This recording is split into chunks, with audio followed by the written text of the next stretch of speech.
The Food Service Exchange presents. In this video, we'll walk you through the process of changing out an existing Danfoss universal control on your Beverage Air refrigerator or freezer with a new Danfoss replacement.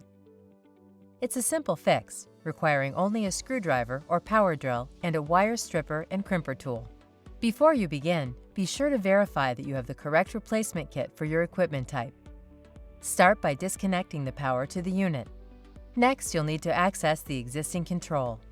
Open the upper panel first, then unscrew the lower panel and gently pull forward to open.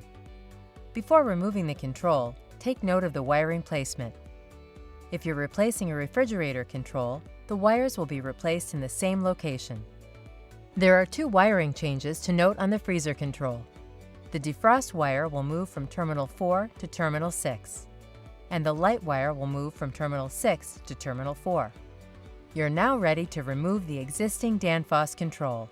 Slide out the locking clips holding it in place, then disconnect the wires. Remove the old control and insert the replacement.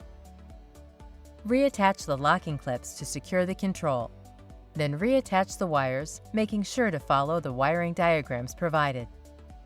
You can now replace the upper and lower panels and restore power to the unit. Your Danfoss control replacement is now complete, and the unit is ready for operation. If you have any questions about this procedure, please contact Tech Service at 1-800-684-1199. Thank you for watching and for choosing Beverage Air, your complete refrigeration source.